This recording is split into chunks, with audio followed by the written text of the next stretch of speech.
Good morning students. नमस्कार सभी को। ऑनलाइन क्लासेस में एक बार फिर से आपका स्वागत है। तो क्लास शुरू करें उससे पहले आपको थोड़ा बता दें कि जो 2 यूनिट है वो कंप्लीट हो चुकी है आपके, जो आपका वर्तमान सिलेबस है उसके अकॉर्डिंग। यूनिट सेकंड जो चैप्टर नंबर 3 था आपका अनुक्रम, वास्तविक अनुक्रम, उसमें आपने उपानुक्रम भी पढ़ा, वो यूनिट सेकंड।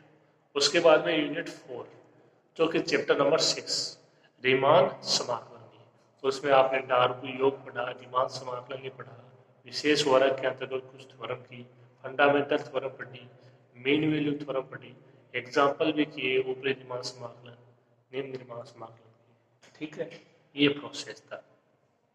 अब आगे बढ़ते हैं। यूनिट थर्ड, यूनिट सेकंड हो चुकी है, यूनिट 4 हो चुकी है वर्तमान सिलेबस के अकॉर्डिंग। ध्यान से सुन लेना क्योंकि ये चेंज होते रहते हैं। अभी 1-2 साल पहले यही तो आपकी यूनिट थी, जो फर्स्ट थी वो सेकंड थी, जो सेकंड है वो थर्ड थी। मतलब कहने का मतलब ये है कि आपस में इनका क्रम चेंज होता रहता है, लेकिन वर्तमान में यूनिट सेकंड और यूनिट 4 है जो मैंने आपको अभी करवाई है। ठीक है, तो उस पर आपको इतना ज़्यादा ध्यान देने की जरूरत नहीं है, जो आपको करवाया वो आप पढ़ते रहिए। अब यूनिट थर्ड की बात कर लेते हैं। तो यूनिट थर्ड है वो आपको चैप्टर नंबर 5, तो चैप्टर नंबर 6 पढ़ा है, उससे पहले वाला चैप्टर आपको पढ़ना है चैप्टर नंबर 5। उसका नाम है अवकलज, डेरिवेटिव्स। ठीक है, अब अवकलज के अंतर्गत आप इसमें ना क्या क्या पढ़ने वाले हो उसके बारे में बता देते हैं। तो देखिए, इसमें फलन है वो अवकलनीय कब होगा, फलन है वो सतत कब होगा, पहली बात तो ये। इसके बाद में यहाँ पे आपको एक डार्बू पर में पढ़ने को मिलेगी, वो अलग से है, जो आपने इससे पहले पढ़ी वो अलग थी। एक रोल पर में पढ़ने को मिलेगी। उसके अलावा थोड़ा सा फर्स्ट ईयर का पार्ट जो कि आपका पढ़ा हुआ है आंशिक अवकलन के बारे में। ठीक है, और आंशिक अवकलन आप अच्छे से पढ़ के आए। तो ये अपना रहेगा मैटर यूनिट थर्ड का चैप्टर नंबर 5 के अंतर्गत। ठीक है, जिसका नाम है अवकलज डेरिवेटिव्स। तो मेरे हिसाब से समझ में आ गया होगा आपको कि इस यूनिट में अपने को क्या क्या पढ़ना है। सतत, कंटिन्यूटी, अवकलनीय, डिफरेंशियलिटी। ठीक है, और इसके अलावा डार्बू पर में, रोल पर में, आंशिक अवकलज, संपूर्ण अवकलज, ये सारा आपका फर्स्ट ईयर में पढ़ा हुआ है। ठीक है, चलिए शुरू करते हैं आज की क्लास और एक नई यूनिट के साथ। तो देखिए, पहली परिभाषा है फलन का अवकलज। कोई भी फलन है fx, उसका अवकलज क्या होगा। हालांकि ये परिभाषा मैं आपको बता चुका हूँ, जहाँ पे आपको समाकलन फलन की मैंने परिभाषा लिखवाई थी। इससे पहले वाले यूनिट में रीमान समाकलन की बात कर रहा हूँ। अभी जो आपने लास्ट में थ्योरम पढ़ी थी उन्हीं में से समाकलन फलन होता है सतत, वहाँ पे सतत की परिभाषा लिखवाई थी।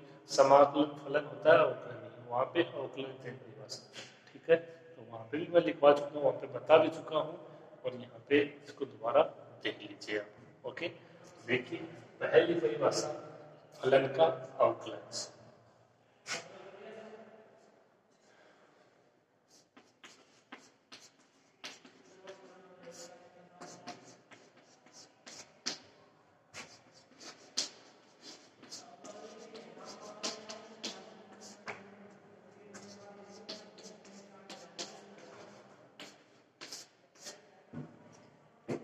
एक फलन f(x) इसी बिंदु x बराबर c, यानी x का मान क्या है c, और वो कौन से अंतराल में बिलोंग कर रहा है, अंतराल ab में वो बिलोंग कर रहा है।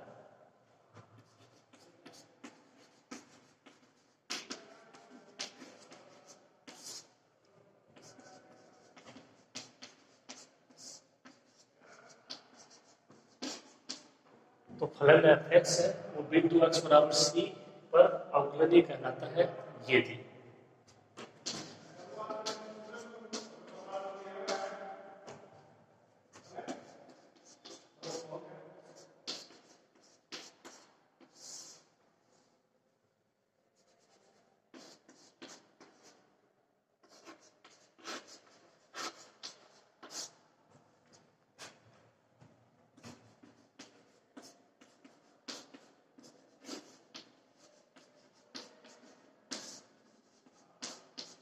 यदि limit x tends to c f(x minus fc upon x minus c वहां पे मैंने आपको h के रूप में कोई मान लिखवाया था, तो वो और ये एक ही है। देखो यहाँ पे मैं भी आपको बता दूंगा, ये क्या हो, परिमित रूप से विद्यमान होना चाहिए। Limit x tend to c fx minus F C upon x minus C. ठीक है यहाँ तक? तो ये परिमित रूप से विद्यमान होना चाहिए।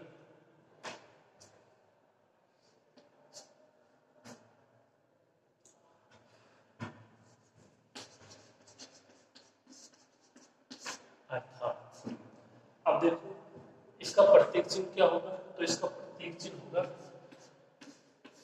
एफ डेस सी। वहां पे भी यही था, कुछ फाइव डेस सी या अल्फा जो भी था, एफ की जगह फाइव था।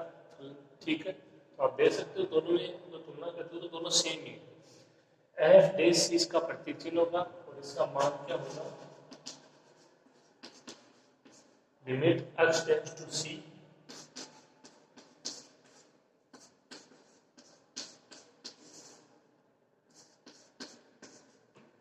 Limit x tends to c fx minus F C upon x minus सी।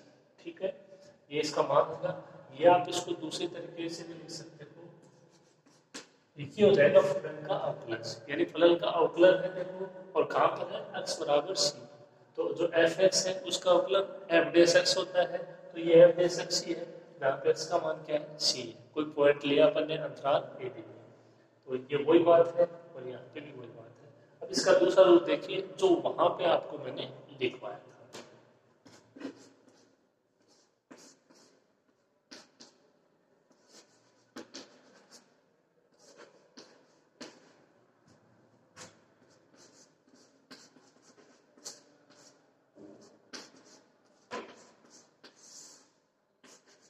वहां पे शायद जो सी उसकी जगह अल्फा होगा, तो उससे तो आप कंपेरिजन कर ही लोगे। देखो एफ ए सी का मान दूसरा, limit H tends to zero F C plus H minus F C upon H. इसमें क्या है, जैसे सी एक्स का मान है, ठीक है, या सी है वो एक्स का कोई पॉइंट है, बिंदु है अंतराल ए बी में, इसी तरीके से सी प्लस एच में क्या है, एक्स का ही कोई मान है अंतराल ए बी में, यानी कोई पॉइंट है, तो एक्स का यदि आप यहाँ पे मानते हो सी प्लस एच, तो यहाँ पे रखो देखो सी प्लस एच, तो सी से सी कैंसिल, एच बच जाएगा। ठीक है, एक्स की जगह रखते हो सी प्लस एच, तो ये सी से C cancel, H tends to zero. तो ये और ये दोनों एक ही है, वहां पे मैंने आपको ये लिखवाया था। यहाँ पे आपको दोनों का पता होना चाहिए।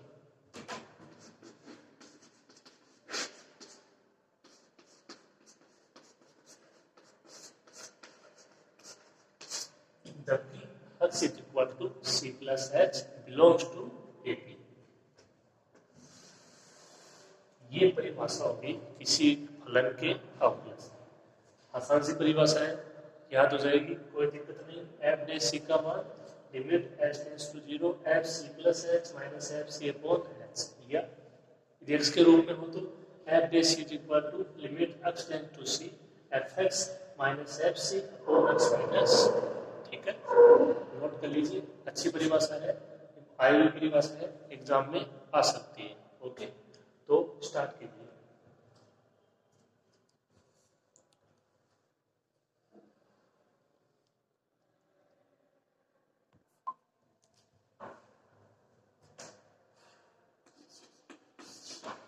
अब दूसरी परिभाषा अवकलनीयता की जो अभी लिखा, आप उसको एक नंबर दे देना। ओके, अभी दूसरी परिभाषा किसकी, अवकलनीयता की, एप्सिलॉन के रूप में। यानी एक तो ये होगी अपने सिंपल रूप में, एक इसकी दूसरी परिभाषा भी है एप्सिलॉन के रूप में। ठीक है, वो क्या होगी, क्योंकि अपने काम में आएगी वो भी, तो उसको भी देख लेते हैं। तो देखिए इसकी दूसरी परिभाषा अवकलनीयता की, अवकलन की।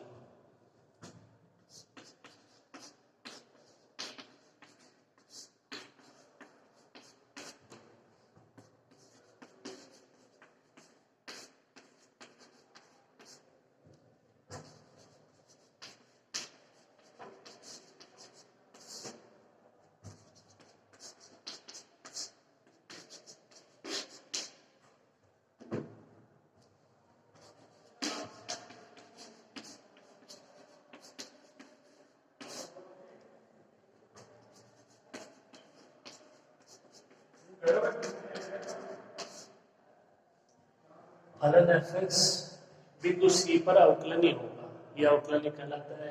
बिंदु सी एक्स का कोई मान है अंतराल ए बी में, तो बार बार लिखने की जरूरत नहीं है, केवल आपको समझना है एफ एक्स अगर किसी बिंदु सी पर अवकलनीय होगा यदि किसी स्वेच्छ एप्सिलॉन ग्रेटर देन 0 के संगत there exist del greater than 0 इस प्रकार विद्यमान होगा कि यहाँ पे डेल है वो एप्सिलॉन पे निर्भर है। आपको ये वाला बात शुरू से करते आ रहे हैं और आपको मैं बता भी चुका।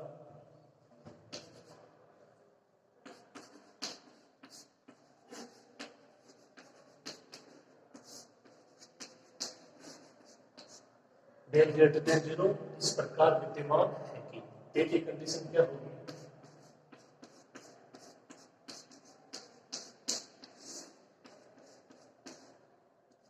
F X minus F C upon X minus सी।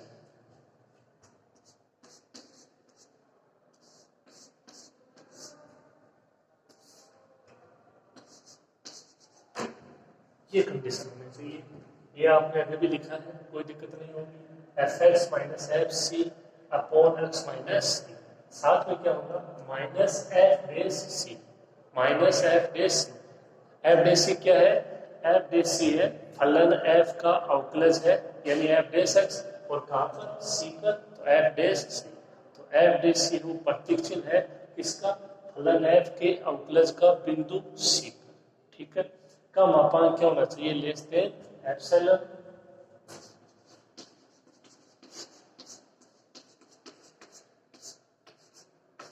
जबकि x minus C less then del, ठीक है। ये इसकी परिभाषा।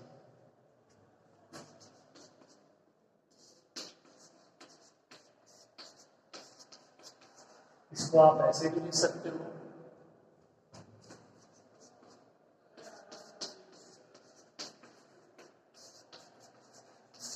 और इसको आप ऐसे भी लिख सकते हो।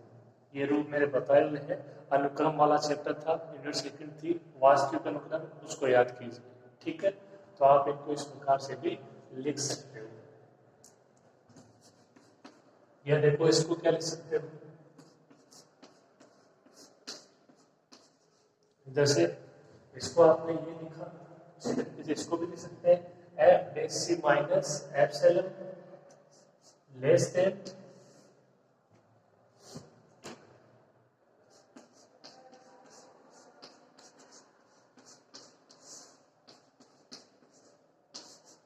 F X minus F C upon X minus C less than क्या आ जाएगा,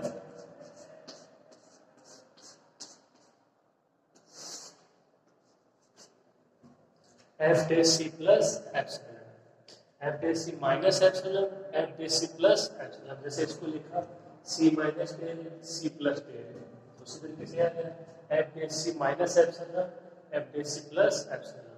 वहां पे था आपका एक्स, यहाँ पे क्या है F X minus F C upon X minus C. तो ये इससे ये लिखा है और इनसे ये लिखा है, ये मैं आपको करवा चुका हूँ। पहली जो अपना चैप्टर था 3 नंबर चैप्टर था, जो आपकी सेकंड यूनिट थी, जो आपको सबसे पहले करवाई थी अनुक्रम वाली, उसमें याद कीजिए यही सब था उसमें, ठीक है। तो ये दूसरी परिभाषा होता है किसकी, अवकलनीयता की, ठीक है। समझ में आ गया अच्छे से, कोई दिक्कत नहीं। एफ एक्स है बिंदु सी पर अवकलनीय होगा यदि एप्सिलॉन ग्रेटर देन 0 के संगत there exist del greater than 0 इस प्रकार विद्यमान होगा कि F X minus F C upon X minus C minus F day C का मापांक लेस देन एप्सिलॉन, और जबकि एक्स माइनस सी का मापांक लेस देन डे। और ये इनके अन्य रूप है, इनसे आप रूबरू हो, आप इनको जानते हो, ठीक है। तो कर लीजिए इसको।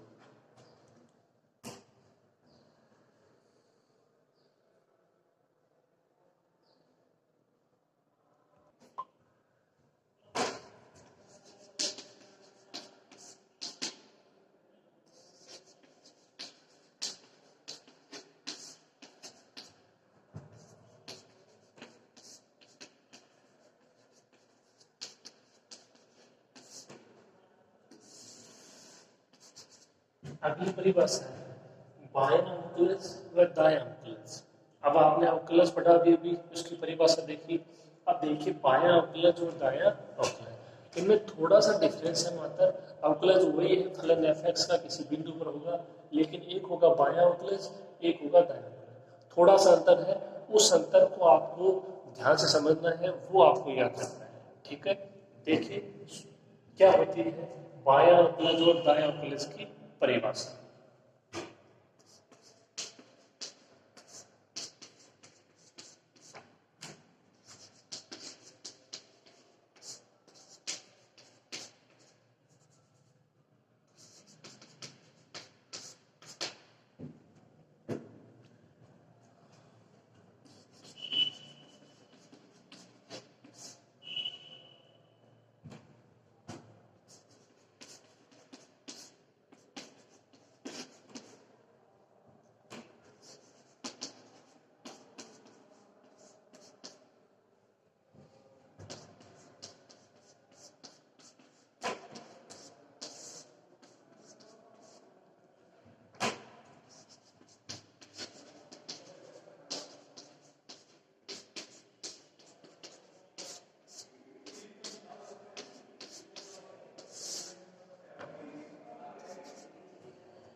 फलन x बिंदु c पर बायां अवकलज होगा यदि limit x tends to c plus, यानी जो अब तक x टेंड्स टू c लिख रहे थे उसका प्रतीक चिन्ह क्या होगा, x tends to c plus. मान वही है fx minus F C upon X minus C, या h वाला रूप भी लिखोगे, limit h tends to 0 F C plus है minus F C upon X, जो x है उसके लिए क्या आ जाएगा c प्लस है, तो इसी से आगे वाला मान आ जाएगा। अर्थात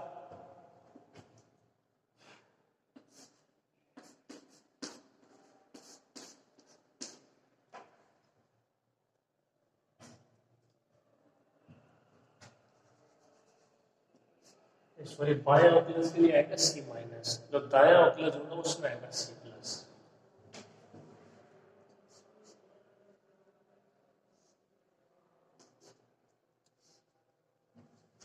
तो दायां अवकलज के लिए सी माइनस का मतलब ये है कि जो अक्स है उसका मान सी प्लस एच होगा, वो उसकी जगह होगा सी माइनस एच होगा। ठीक है, minus F C upon minus H, तो अक्स की जगह यदि आप सी माइनस एच रखोगे तो मान बचेगा अपॉन में माइनस एच ही बचेगा। तो ये थोड़ा सा चेंज है इसकी परिभाषा में, बाएं अवकलज की परिभाषा में। इसका प्रतीक चिन्ह देखिए एल एफ डैश सी, आप इसको एल एच में डी भी बोल सकते हो, लेफ्ट हैंड डेरिवेटिव्स। ठीक है, बायां अवकलज, इसीलिए एल, एल का मतलब लेफ्ट, बायां, एफ डैश सी अवकलज यानी एफ डैश सी, एफ एक्स अवकलन एफ डैश एक्स यहाँ पर बिंदु सी पर, तो ये इनके प्रतीक चिन्ह, या आप इसको ऐसे भी लिख सकते हो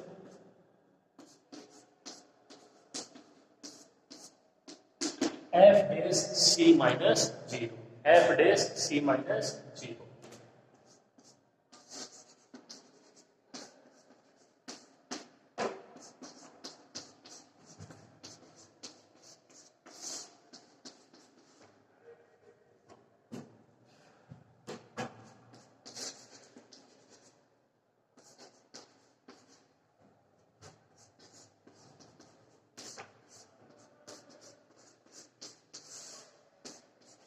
तो ये दोनों मान हो जाएंगे, एक तो limit x tends to c minus F X minus F C upon X minus C, और एक लिमिट h टेंड्स टू 0, यहाँ पे देखो माइनस h टेंड्स टू 0 आएगा तो 0 भी उधर, वो आपका जो होगा माइनस ये भी इधर चला जाएगा, इसलिए ये h टेंड्स टू 0 रहेगा F C minus H minus F C upon minus H, और एक को आप एल एच डी आगे तो केवल समझने के लिए है, यहाँ पे आपको इन दोनों को याद रखना है, खास करके एफ डैश सी माइनस 0, इसको क्या बोलोगे, ये फलन एफ का बायां अवकलज है। ये क्या है, फलन एफ का बायां अवकलज का प्रतीक चिन्ह है एफ डैश सी माइनस 0, और ये इसके दोनों मान।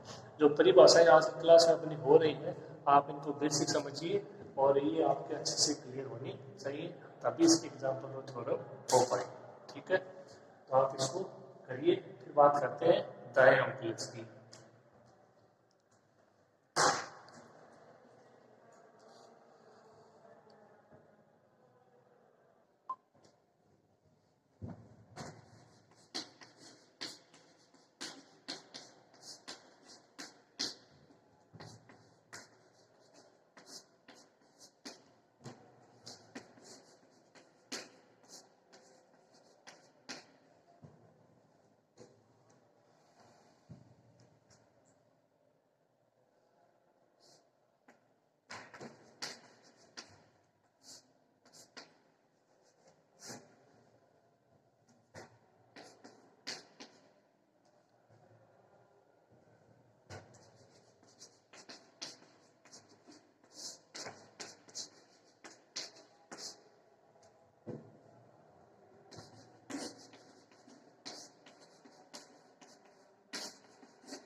फलन f के बिंदु C पर दाएं ऑक्यूलेंस का मान निम्न प्रकार से होगा। तो उसका मान क्या हो जाएगा, देखो पहली बात तो प्रत्येक चिन्ह, तो उसका था F day C minus zero, इसका हो जाएगा F day C plus zero. उसको आपने बोला एल एफ डे सी, इसको बोलते हैं आर एफ डे सी, वो था एल एच डी, इसको आप बोल सकते हो R H D, right hand derivative.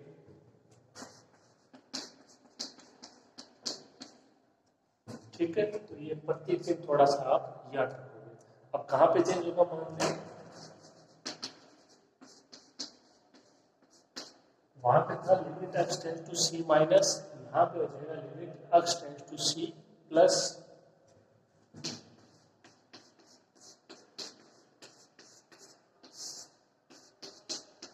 इसमें तो कोई चेंज नहीं होगा, F X minus F C upon X minus C.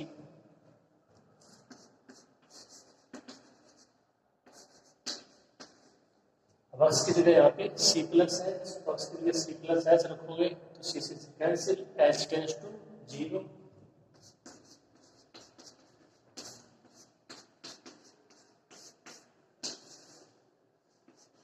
और अब की बार आ जाएगा अपॉन में एच, इससे पहले वाला क्या था माइनस एच, एक्स के लिए सी प्लस एच रखोगे तो प्लस का एच बचेगा।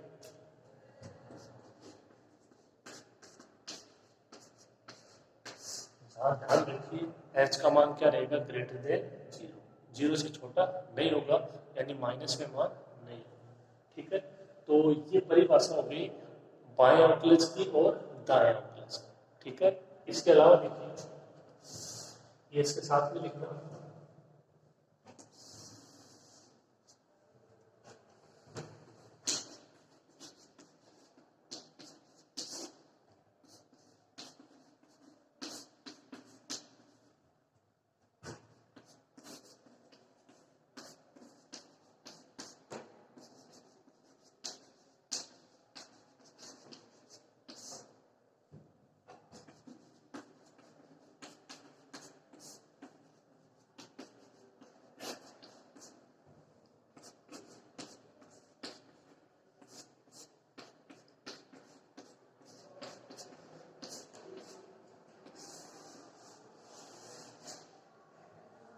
नोट लगा एक पॉइंट लिखना है इसके बाद आपको कि फलन एफ है वो बिंदु सी पर अवकलनीय होगा यदि F dash C minus zero और F dash C plus zero दोनों का मान बराबर हो, यानी बायां ऑक्यूलेंस और दायां ऑक्यूलेंस दोनों क्या हो, बराबर हो, तो फलन है वो आपका दिए गए बिंदु पर क्या कहलाता है, अवकलनीय। तो अवकलनीय देखो ना कितनी कंडीशन हो गई, सबसे पहले तो दो परिभाषा हुई, उसके बाद बायां ऑक्यूलेंस दायां ऑक्यूलेंस, और उससे एक का अपने पास में निष्कर्ष निकल के आया कि फलन है वो किसी बिंदु सी पर अवकलनीय होगा यदि उसके बायां ऑक्यूलेंस का मान और उसके दायां ऑक्यूलेंस का मान बराबर हो। तो तीन तीन कंडीशन हो गई, एक आपकी मेन परिभाषा, दूसरी आपकी एप्सिलॉन के रूप में, और तीसरी एक इसका समझ सकते हो, एक डेरिवेशन समझ सकते हो कि भाई F dash C minus zero का मान ज्ञात कीजिए, F dash C plus zero का मान ज्ञात कीजिए, ये दोनों बराबर है तो फलन है वो दिए गए बिंदु पर आपका अवकलनीय कहलाएगा। ठीक है, तो इसको और लिखिए आप, ये दाया प्लस की परिभाषा और इसके बाद में ये नोट लगाइए। फिर आगे करते हैं।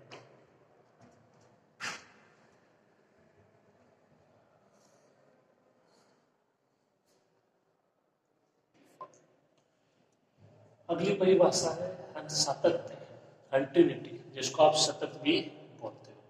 तो देखो, जहाँ पे मैंने आपको जो समाकलन फलन की दो थ्योरम कराई थी कि समाकलन फलन है आपका सतत होता है, अवकलनीय होता है।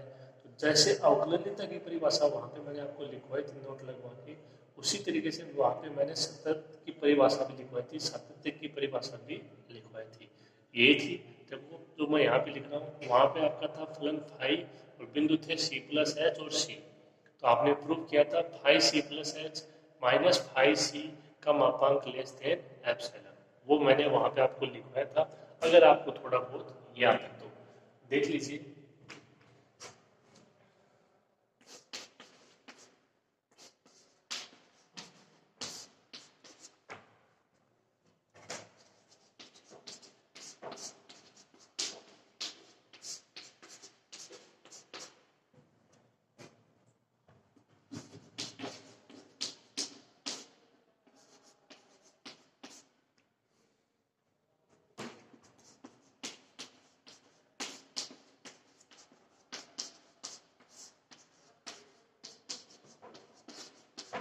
एक फलन एफ अपने प्रांत डी के किसी बिंदु ए पर सतत कहलाता है। प्रांत जो फलन है उसका कोई प्रांत हो जाएगा, सह प्रांत हो जाएगा, परिसर हो जाएगा, ये आपके पढ़े हुए हैं। तो कोई एफ का प्रांत है, यानी एफ का कोई अवयव है, उसके जो मान दिया गया फलन का उसी में से कोई मान है बिंदु ए, उसके प्रांत का, उस पर क्या कहलाता है? सतत कहलाता है। यदि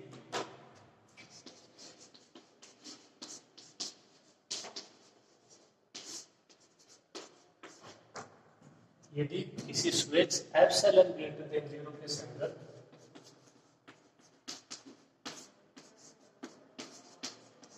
there exist del greater than 0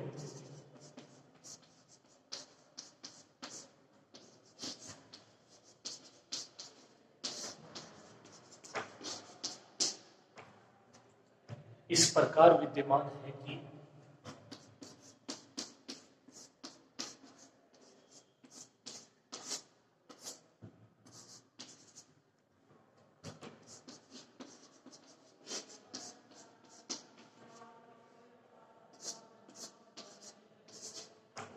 ये परिभाषा है, सिंपल सी परिभाषा है, एफ एक्स माइनस एफ का मापांक लेस देन एप्सिलॉन, जबकि एक्स माइनस ए का मापांक लेस देन डेल। अब इनकी जो कंडीशन होती है वो आपको मैंने अभी भी दिखाई है, आप इनको आसानी से लिख सकते हो। A minus del less than X less than A plus del, या X belongs to A minus del A plus del. ठीक है, तो वो आप आसानी से लिख सकते हो जब अपने को जरूरत पड़ेगी एग्जाम्पल में, क्वेश्चन में, कहीं भी। और इसको भी इस प्रकार से लिख सकते हो। अब वहां पे देखो जो परिभाषा लिखी है उसमें क्या था, फाई, तो वहां पे जो फलन फाई था उसके सतत होने की बात कर रहे थे अपन, उसको प्रूव करना था, उसके लिए कंडीशन लेके आनी थी।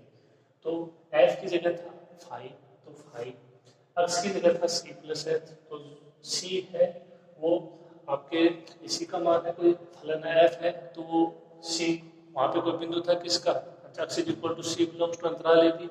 उसी तरीके से जो सी है उसकी जगह ए है और यहाँ पे कोई बिंदु रखा नहीं गया, तो बात वही है। देखो ए है, यहाँ पे ए भी मान है, एक्स का ही मान है कोई फलन का, ठीक है, और जो सी था वो भी एक्स का ही कोई मान था। तो वहां पे दोनों मान डिफाइन किए थे एक्स के, यहाँ पे एक मान डिफाइन किया है, एक मान ऐसे का ऐसे। F X minus F A का मापांक लेस देन डेल, जबकि एक्स माइनस ए का मापांक लेस देन एप्सिलॉन। तो ये परिभाषा, ये कंडीशन आपको याद रखनी है। एप्सिलॉन डेल के बारे में आप जानते हो, ए है वो फलन एफ के प्रांत डी का कोई बिंदु। अब इसका मतलब क्या है, देखिए इसका मतलब ये है कि फलन एफ एक्स और एफ ए क्या है, यहाँ पे एक्स का कोई मान है ये, तो मतलब यहाँ से कोई अपन ने मान ले लिया है एफ ए, यानी एफ एक्स का कोई बिंदु है एफ ए, एफ एक्स का कोई बिंदु क्या है एफ ए।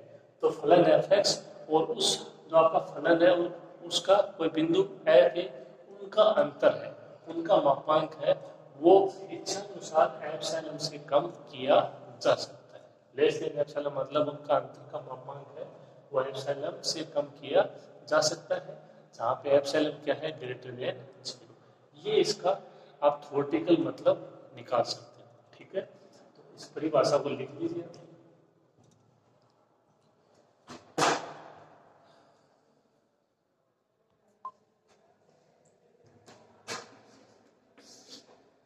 अब दूसरी परिभाषा देखिए इसके सातत्य की, जैसे अवकलनता की दो परिभाषा थी, इसी प्रकार ये इसका दूसरा रूप समझ सकते हो, दूसरी परिभाषा।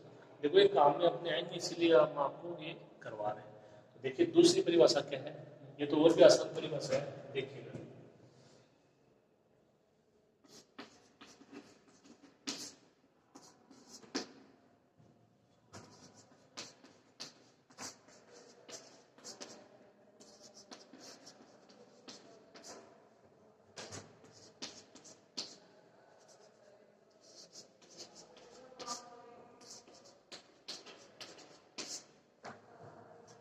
फलन f है वो प्रांत d के बिंदु a और a किसका मान था, अक्ष का ही था। ये मैंने आपको अभी बताया, अक्ष इक्वल टू a पर ना सतत कहलाता है।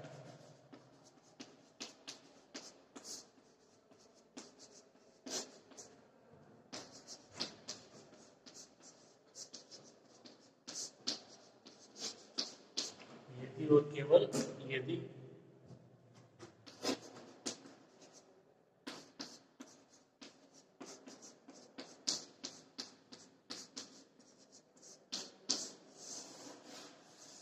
बस ये कंडीशन। क्या कंडीशन है, देखो limit x tends to a fx is equal to a। फलन है fx, x की लिमिट है वो a की ओर अग्रसर है, तो x की लिमिट है वो a की ओर अग्रसर है, तो f a तो आए। ठीक है, बस इतना सा है। तो पॉइंट x का वो यदि आप fx से अप्लाई करते हो तो x की जगह वो आ जाता है f a। Limit x tends to fx is equal to f a। ये किसकी कंडीशन है, ये किसी फलन के सतत होने की कंडीशन है, जहां पे आपका कोई बिंदु है x बराबर a, फलन fx। ठीक है, तो सिंपल सी कंडीशन है, आराम से याद रखना। यह देखो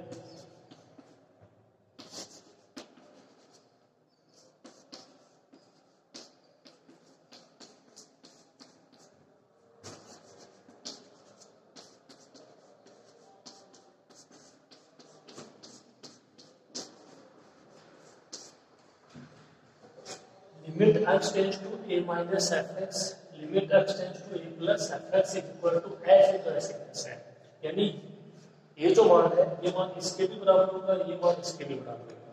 अब ये है क्या, तो यदि आपने थोड़ा बहुत भी अभी जो बायां प्लस लिखा दायां प्लस लिखा उससे आप समझे, उसका मतलब ये है कि ये देखो a माइनस मतलब ये होगी वाम पक्षीय इसकी सीमा, ये होगी इसका दक्षिण पक्षीय सीमा।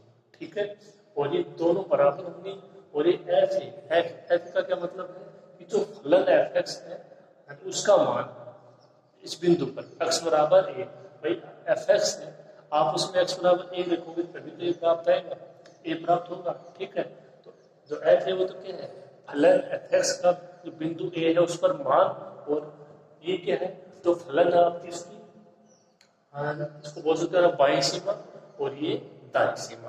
तो बाईं सीमा दाईं सीमा और जो फलन का मान है वो तीनों बराबर होने चाहिए।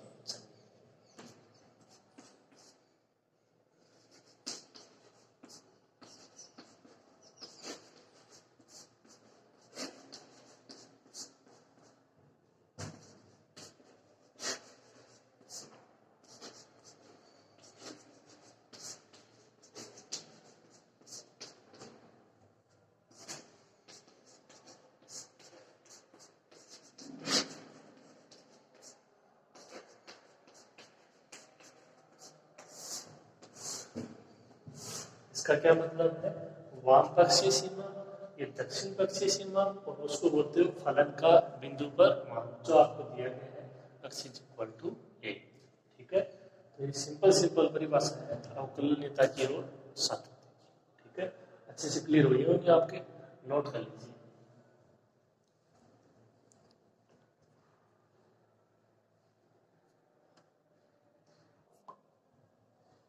यहाँ पे हम इसके बाद में ये एक स्टेप और लिख लेना, देखो limit x tend to a minus fx, इसको आप ऐसे भी लिख सकते हो f a माइनस 0। जैसे आपने अभी भी लिखा F dash C minus zero, वहां पे बिंदु था सी, बिंदु है ए, अवकलन था तो एफ डैश हो गया, अवकलन है नहीं तो केवल एफ है, ये बाई सीमा है तो ए माइनस जीरो, वहां पे थी, वहां पे था C minus zero F dash C minus zero F dash C plus zero, तो वो अवकलन की बात थी तो एफ डैश था, अवकलन नहीं, यहाँ पे केवल सतत की बात हो रही है तो F A minus zero F A plus zero और एफ ए, इसको आप ऐसे भी लिख सकते हो, इसको ऐसे भी लिख सकते हो, तो ये भी एक इनका रूप आप लिख लेना।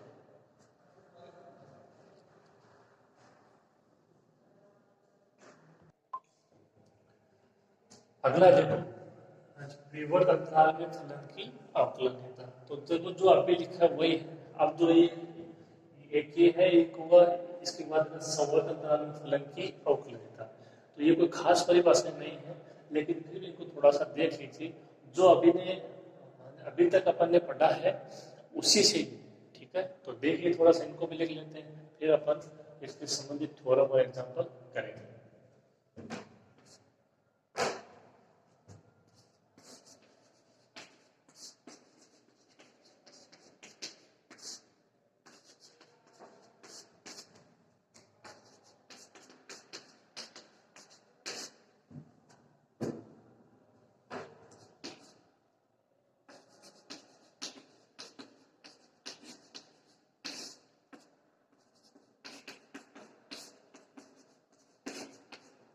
तो देखो ये आपका विवर्त अंतराल हो जाएगा, विवर्त अंतराल और संवर्त अंतराल में आपको अंतर पता ही है, बहुत बार बता चुके हैं, संवर्त अंतराल में बराबरी कंडीशन में रहेगी, बराबरी कंडीशन नहीं रहेगी, तो विवर्त अंतराल में फलन एफ है वो अवकलनीय होगा, ये भी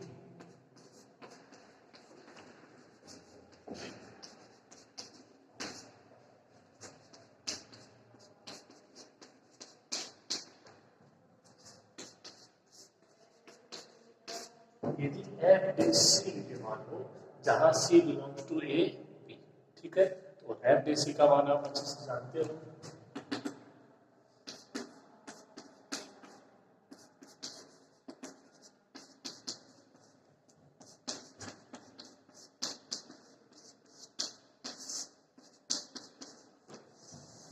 ये मान था अभी अभी अपन ने लिखा शुरू में, एफ डैश सी का मान limit X tends to C F X minus F C upon X minus C, एक रूप और था, बार बार लिखने की जरूरत नहीं है, यानी जो एफ डैश सी है वो खाली होना चाहिए विद्यमान, ठीक है, तो अब जो अंतराल है भी उसमें फलन एफ क्या हो जाएगा, कौन से अंतराल में, विवर्त अंतराल में अवकलनीय हो जाएगा, तो चीजें ये एक दूसरे से देखो ना जुड़ी हुई है, यदि आप वहां पे एफ डैश सी लिखते तो आप वहां पे बोल सकते थे कि जो ये आपका अंतराल है कौन सा अंतराल है, विवर्त अंतराल है, और इसमें फलन क्या है, अवकलनीय है, तो वहीं पे डिफाइन होगा, ये खाली बस इन दोनों में थोड़ा सा अंतर किया गया है, विवर्त अंतराल और संवर्त अंतराल, और वो अंतर आपको पता है, उसमें बराबरी कंडीशन होती है और इसमें बराबरी कंडीशन नहीं है।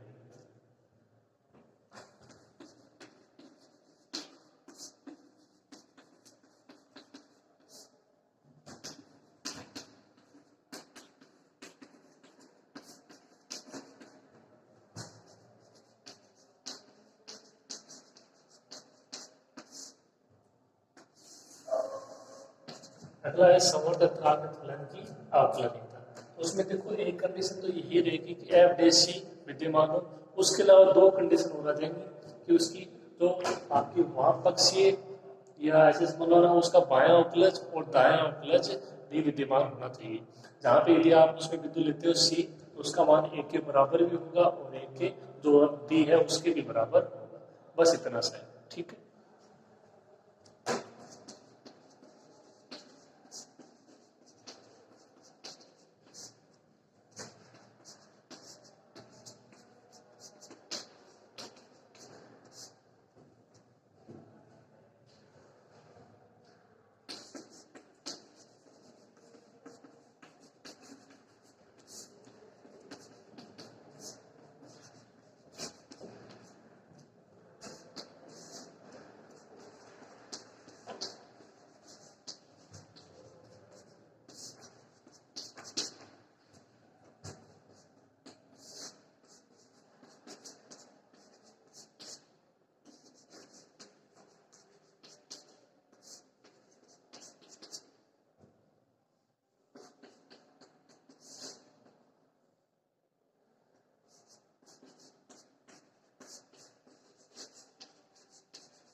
ये परिभाषा, ठीक है।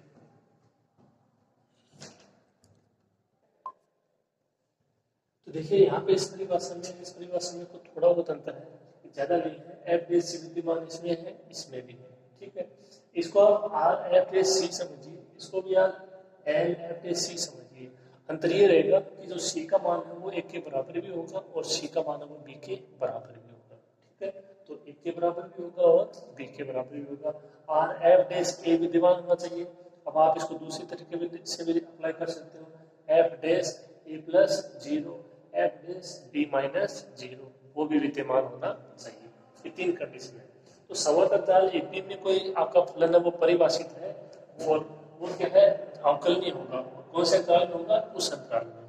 देखिए यहाँ पे थोड़ा सा आपको समझना है कि जो अवकलनीय होगा वो होगा विवर्त अंतराल में। हालांकि जो फलन f है वो इस अंतराल में परिभाषित है, ठीक है, लेकिन अवकलनीय कौन से में होगा? उस अंतराल में। तो मैं यहाँ पे देखो इसको लिख देता हूँ।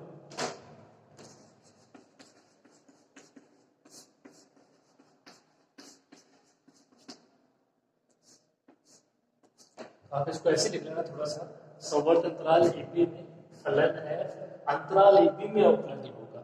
यानी जो फलन है वो इस अंतराल में परिभाषित तो है, इसमें उसका मान तो है, लेकिन अवकलनीय कौन सा होगा? ए बी में। यहाँ पे तो लिखने की जरूरत नहीं है क्योंकि उसी की बात हो रही है, ठीक है। तो अवकलनीय कौन सा होगा? विवर्त अंतराल में होगा अवकलनीय।